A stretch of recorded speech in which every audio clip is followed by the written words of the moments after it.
In this video, we're going to look at nets, plans, and elevations. If you're revising, pause the video as I scroll through the questions. There's number 1, number 2, and number 3, and number 4.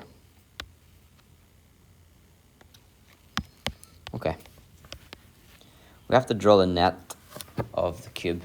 There's lots of different possible answers here. It was quite hard for me to do this on here. Let's just imagine, first of all, let's take the bottom to be 2 by 2.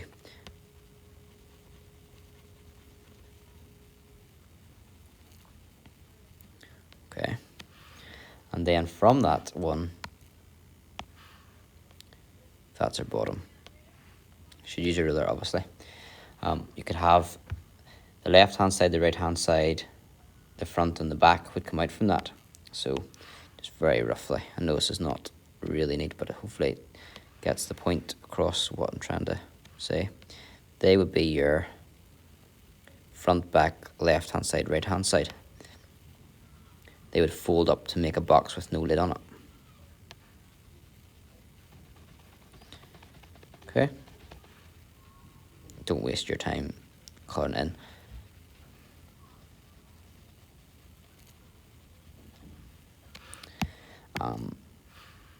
And the way they answered this is not unique. There's different ways you could do this. You then need to attach a top or a lid, and I can attach it to any one of those 4 ends. I'm just going to attach it to the bottom. So creating one more. And these are all 2 by 2, remember, because the box has a length of 2. And that's it. That's the net of your cube. Okay. Number 2, a net of a cuboid is drawn. Find the volume of the cuboid.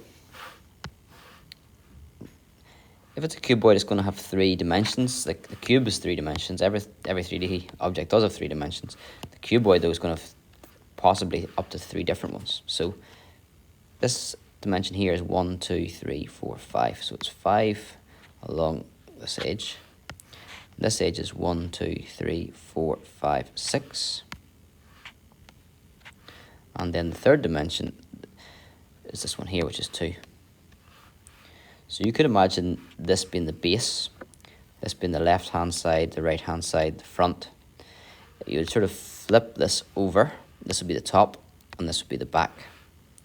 So this is your length and your width of your base, and then this would be your height.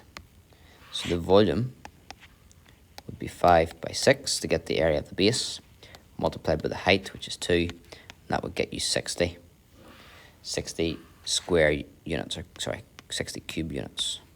There's no centimeters or anything here, so just call them cube units. The view of an object looking down from above is called its plan.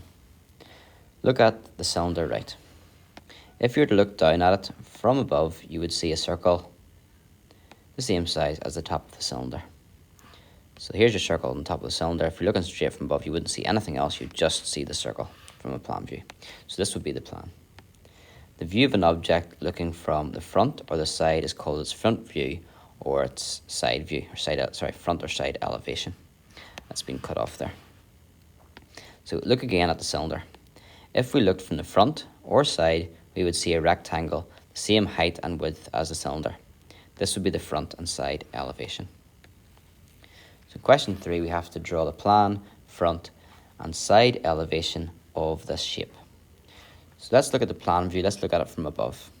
If you're looking from above, you could see this slightly lightest pink color, this, and this. You could see those 4. So what we need is to have those 3 squares in a row, and then one attached off to the side. So you should use a ruler, make sure they are quite square. This is pretty poor. You get the idea. That is what you would see. You just need to make sure that they look reasonably square. In an exam, I expect a ruler on it to be proper lengths. So that's the plan view. What about the side view? From the side, you're going to see the sort of, not the deepest pink, but the middle in between. So this one, those four, plus this one here, we'll be able to see from that direction. So we've got actually a U shape. Okay, so again, draw your squares.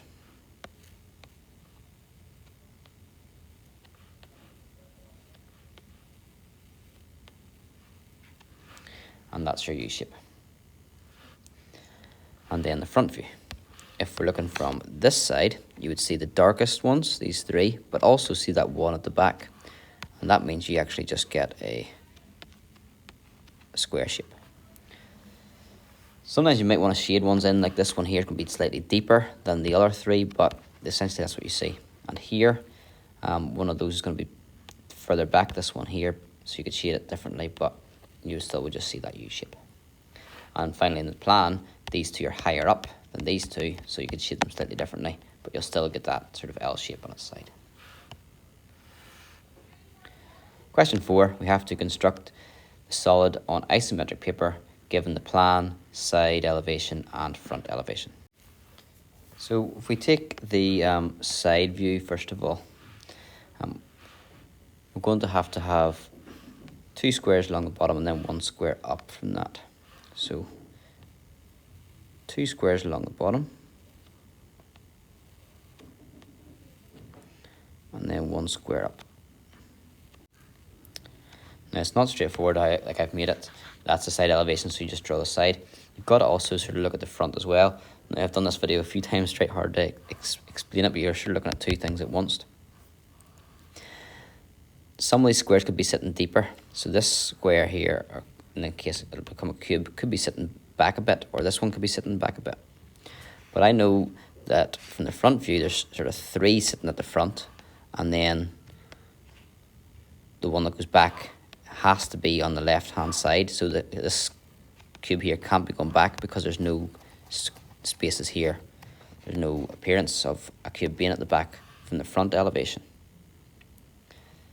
So what I'm saying is, well, the one that's sitting upwards from the front is here on the left-hand side, so it must be here on the side view. And then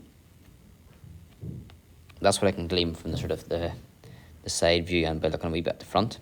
The front also shows me there's another 2 squares, so I need to keep going to make 3 squares in total.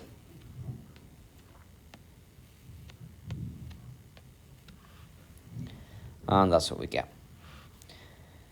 That matches up with the plan view, the L shape and the front view. Sometimes if you're struggling, you might just need to draw something that matches up and then see it makes a mistake. It doesn't match, the side might not match with the front, so then rub ones out and just keep a bit of trial and error. You'll get better at that sort of thing.